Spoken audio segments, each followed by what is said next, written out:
My name is Arabella. I'm 33 years old. For most of my life, I believed something simple about love. I believed that if two people were honest with each other, nothing could truly break them. For 10 years, I believed my marriage was built on that truth. My husband's name is Robert. We met when we were both 22. Back then, we were just students with cheap coffee, long conversations, and big dreams that felt bigger than the world. Robert was the calm one. I was always the emotional one. When I worried too much, he would laugh softly and say, "Arabella, relax. The world isn't ending today." And somehow, with him beside me, it never did. We married 3 years after we met. Not a big wedding, just a small ceremony, a little rain, and my mother crying the entire afternoon. 5 years later, Cecilia was born, our daughter. She has Robert's dark hair and my stubborn personality. When she laughs, the whole house feels alive.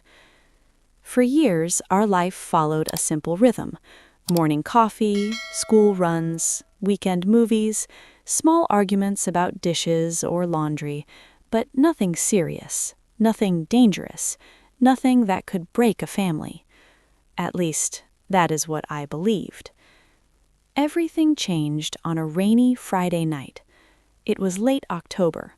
The wind outside sounded like someone whispering through the trees. Robert was putting on his jacket near the door. "My friend Daniel has a birthday tonight," he said. I remember feeling a little sick that evening. My head was heavy and my throat hurt. "Go without me," I told him.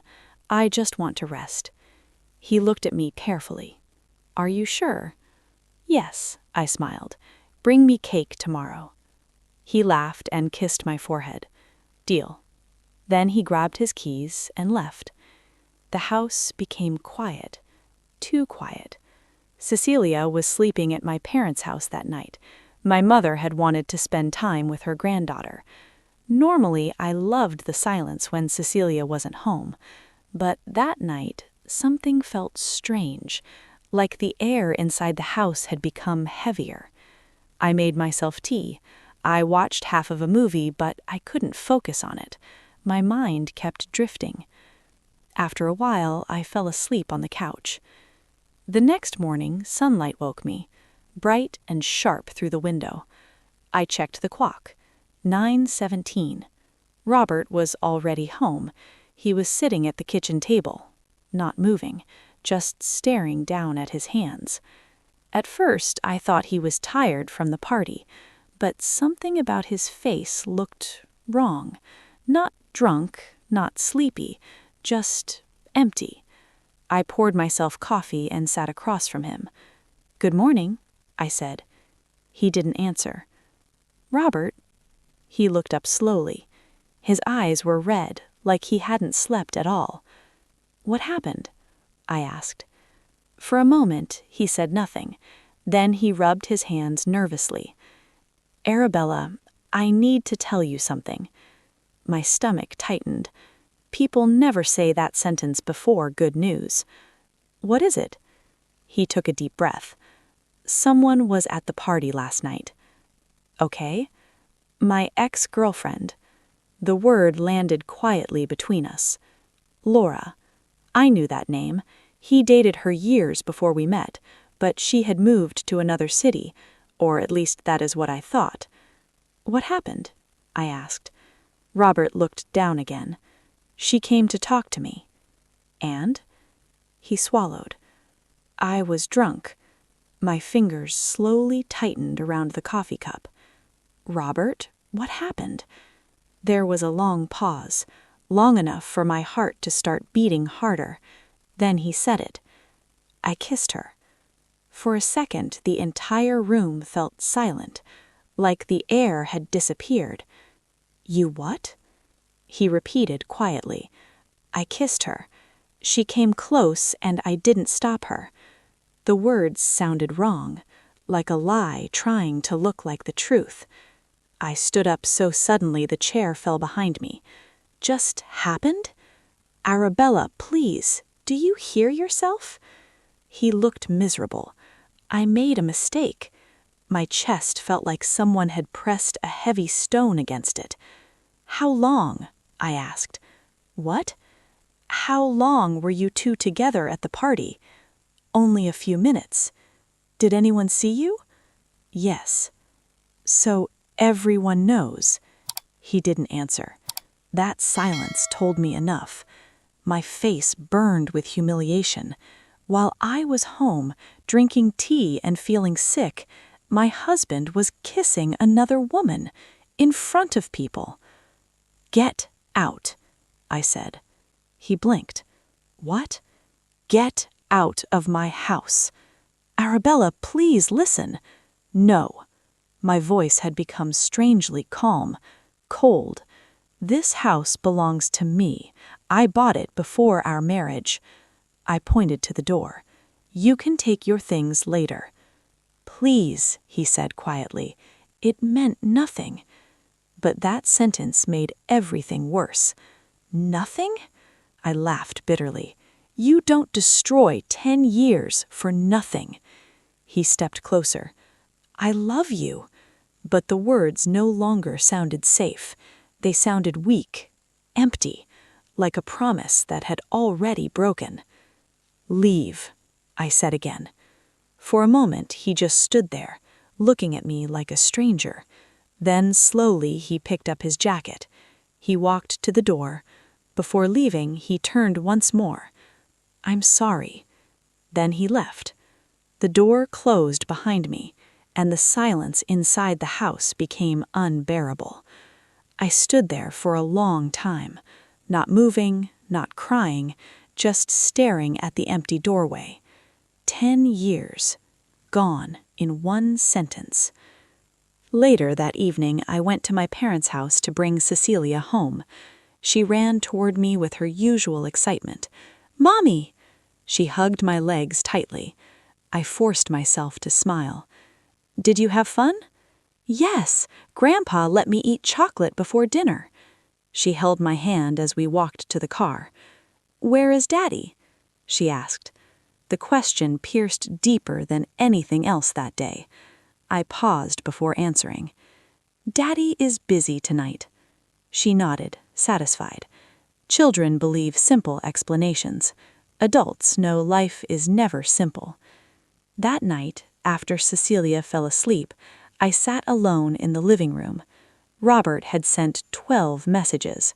I read every one, but I didn't answer, because every time I imagined that moment, his lips touching another woman, my heart burned again, and deep inside, a terrible thought began to grow.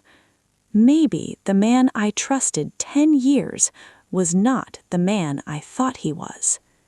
The first week after Robert left felt unreal. The house was the same, the furniture was the same, even the smell of coffee in the morning was the same. But something essential had disappeared, like a quiet piece of gravity that used to hold everything together. Without Robert, the house felt slightly tilted. Every sound echoed more. Every night felt longer. Robert called me many times, sometimes early in the morning, sometimes late at night. I never answered, but I listened to the silence after each call ended. He also sent messages. I'm sorry. Please talk to me. I miss you. I miss Cecilia. I read them all, and then I locked my phone, because every message reminded me of the same image, Robert leaning toward another woman. The second week was harder. That was when people started talking. Daniel's birthday party had many guests. Someone saw the kiss. Someone told someone else. Soon people were whispering. At the school gate, at the grocery store, at the cafe near our street. Some people looked at me with sympathy. Others looked curious, like they were watching a small drama. One afternoon, when I picked Cecilia up from school, another mother approached me. Arabella, she said carefully, I heard about Robert. I forced a polite smile. Yes. She leaned closer.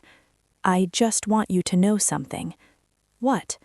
That woman, Laura, she's trouble. My heart tightened. What do you mean? She had a fight with another couple at the party, the woman said. Apparently, she was very drunk. I didn't say anything, but the words stayed in my mind. That evening, I opened my phone again.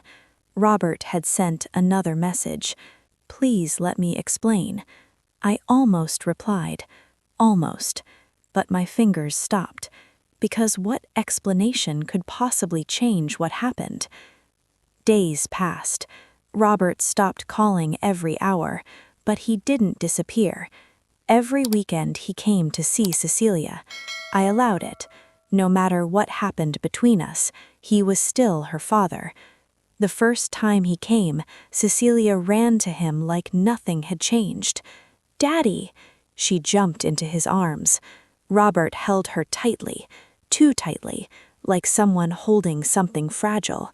He brought her a book, her favorite kind, fairy tales. They sat together in the garden reading while I watched from the kitchen window. For a moment, they looked like the same happy family we used to be, but the distance between Robert and me felt like an invisible wall. Later, when Cecilia went inside to get her toy doll, Robert finally spoke to me. "Arabella, can we talk?" I crossed my arms. "What is there to say?" He looked exhausted. Dark circles under his eyes. "I didn't sleep much these days. That's not my problem. I know." Silence settled between us.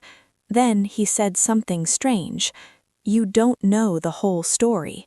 I felt irritation rising immediately. "Oh, really?" "Yes." "Then tell it." He opened his mouth, then closed it again. "I can't." I stared at him. "You can't?" "It's complicated." I laughed coldly. "That's convenient." "Arabella, please." "No." I shook my head. "You had your chance the morning after the party." His shoulders dropped. "I know." "And you said you kissed her." "Yes." "Then the story is simple." He looked at the ground. "Not as simple as you think." I turned away. I'm not interested in mysteries. Before leaving, Robert said something quietly. "I never stopped loving you." I didn't answer, because love at that moment felt like the most useless word in the world. But a few days later, something unexpected happened. It was a Wednesday afternoon. Rain was falling again. I was working on my laptop when my phone vibrated. A message from an unknown number. At first, I ignored it. Then curiosity made me open it. There was no text, only a photo. My heart froze the moment I saw it. The picture showed Robert and Laura, but this time it was not just a kiss. In the photo, they were standing very close together, Laura's arms around his neck, his face near hers. It looked intimate, too intimate. The message below the picture said only one sentence: "Your husband didn't tell you everything." My hands started shaking. Who sent this? Why now? I zoomed in on the photo. The image looked real, not edited, not fake. Something inside my chest twisted painfully. Maybe the kiss was not a mistake. Maybe it was something more. For a long time, I just stared at the screen. Then anger slowly replaced the shock. I opened Robert's contact. For the first time in weeks, I called him. He answered immediately. "Arabella?" His voice sounded surprised. "Where are you?" I asked. "At work. I need to see you." "When?" "Now." 20 minutes later, we met at a small cafe near the park. Rain tapped softly on the windows. Robert looked nervous. "What happened?" Without saying anything, I placed my phone on the table and showed him the photo. His face changed instantly. The color disappeared. "Where did you get this?" he whispered. "That's not the important question." My voice was cold. "The important question is this." I leaned forward. "Did you lie to me again?" He looked at the photo for a long time, too long, and that silence made my anger explode. So it wasn't just one kiss. Arabella, how long? Was this happening before the party? No. Then explain the photo. He closed his eyes. For a moment I thought he would finally tell the truth. Instead, he said something unbelievable. "I can't." My chair scraped loudly as I stood up. "You can't?" His voice was desperate now. "Please trust me." I laughed in disbelief. "Trust you? You destroyed that word already." "I know. Then what do you expect from me?" He looked at me with something close to pain. "Time. Time for what? So I can fix something. What does that even mean?" But Robert only shook his head. "I'm sorry." That was the last thing he said before I left the cafe. Outside, the rain had become heavier. Cold drops hit my face as I walked quickly toward my car. Inside, my head one terrible thought kept repeating. Maybe the truth was worse than I ever imagined. And maybe my marriage had been a lie much longer than just one night. That night, the rain did not stop. It fell steadily against the windows, like someone tapping the glass again and again. Inside the house, everything was quiet. Too quiet. Cecilia was already asleep in her room, hugging the stuffed rabbit Robert had given her last Christmas. I sat alone in the living room, staring at the photo on my phone. Robert and Laura. Close. Too close. The message below the photo still burned in my mind. Your husband didn't tell you everything. Who sent it? And why? I opened the number again. No name, no profile picture, just an empty contact. For a moment, I thought about calling, but something told me not to. Instead, I wrote a short message. "Who are you?" I waited. 10 minutes passed.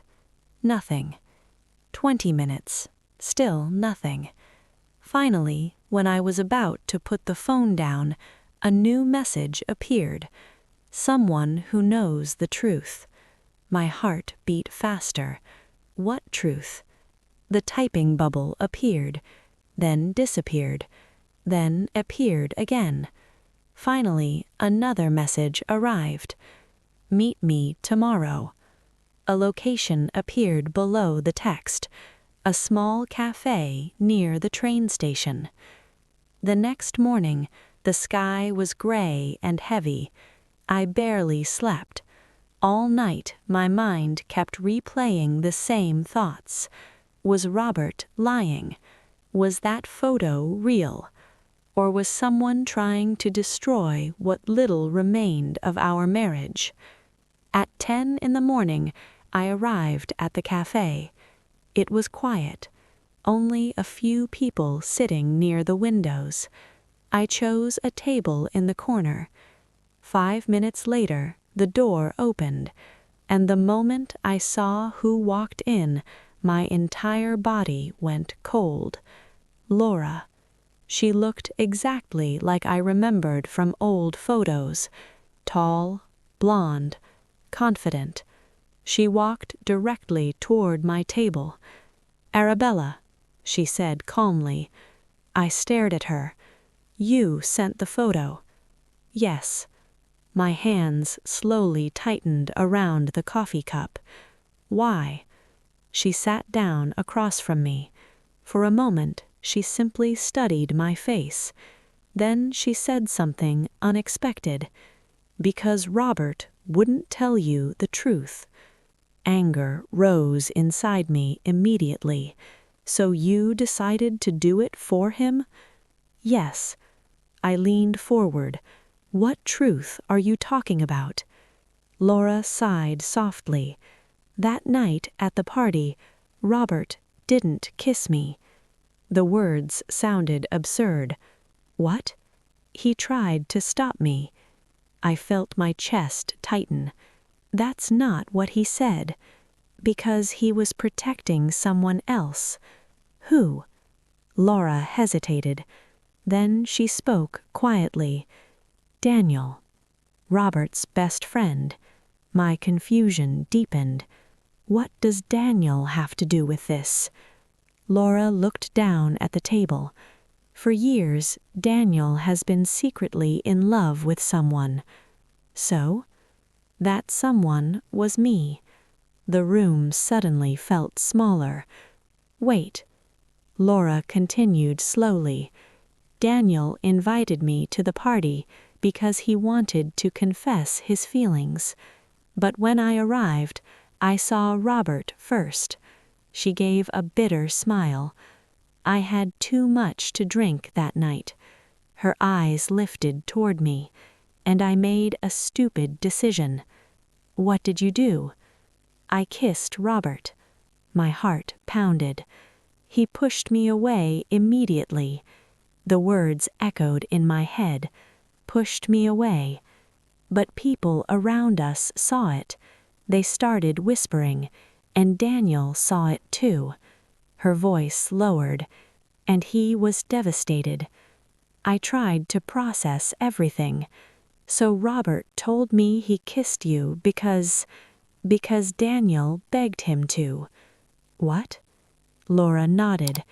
"Daniel thought it would be less painful if people believed Robert kissed me, instead of knowing I rejected him after loving Robert years ago." The pieces slowly started fitting together. Robert's silence, his refusal to explain, the strange sentence he said at the garden, "You don't know the whole story." My chest felt heavy. "Then why send me the photo?" I asked. Laura looked tired now. "Because Daniel left the country 2 weeks ago." "What?" "He moved to Canada." She shrugged slightly. "There's no reason to keep the secret anymore, and Robert was too stubborn to tell you." The cafe suddenly felt unbearably quiet. All this time, Robert had been protecting his friend, even if it destroyed our marriage. "Did the photo show the moment before he pushed you away?" "Yes." My hands trembled slightly. "So technically, he didn't lie." Laura shook her head. "No." She stood up slowly. "Your husband loves you, Arabella." Then she added one last sentence. "But sometimes good men make terrible decisions, trying to protect others." After she left, I sat there for a long time, my mind replaying every moment of the past year. Robert standing outside the house with flowers. Robert waiting patiently every weekend to see Cecilia. Robert saying quietly, "I never stopped loving you." And the one sentence I never understood, "You don't know the whole story." By the time I arrived home, the sun had finally appeared through the clouds. Robert was in the garden, helping Cecilia plant small flowers in the soil. She looked up when she saw me. "Mommy." She ran toward me. "Daddy says these flowers will grow in spring." I hugged her tightly. Then I looked at Robert. He seemed surprised to see me. "Arabella." For a moment, neither of us spoke. Finally, I said quietly, "Why didn't you tell me?" He looked confused. "Tell you what?" "About Daniel." The color slowly disappeared from his face. "You know?" "Yes." He sighed deeply. "I promised him." "For a year?" I asked softly. He nodded. I thought the truth would only hurt more people. Silence filled the garden. Then I said the words I never expected to say again. "You're an idiot." Robert blinked. "What?" "You destroyed our marriage to keep someone else's secret." He looked miserable. "I know." For a moment, I watched him. The same man who had held our newborn daughter with tears in his eyes. The same man who had waited outside my door with flowers. The same stubborn man who refused to defend himself. And suddenly, something inside me softened. "You should have trusted me with the truth. I was afraid you wouldn't believe me." I smiled slightly. "Well, you were right about that." He looked down. "I'm sorry." For a moment, the wind moved gently through the garden. Cecilia was busy with the flowers again, humming quietly. Finally, I stepped closer. "Robert?" He looked up. "Yes?" "Next time you protect someone's secret, tell your wife first." For the first time in a long while, a small smile appeared on his face. "Does that mean—" I didn't let him finish. Instead, I took his hand. "Let's go inside." Cecilia looked up excitedly. "Are we all eating dinner together?" Robert and I looked at each other. Then we both answered at the same time. "Yes." Cecilia jumped happily. And as we walked toward the house, something warm slowly returned to my chest. Our family was not perfect. Maybe it never would be. But sometimes the truth arrives late.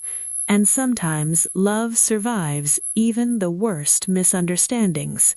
Not because it is easy, but because two people are brave enough to rebuild what was broken.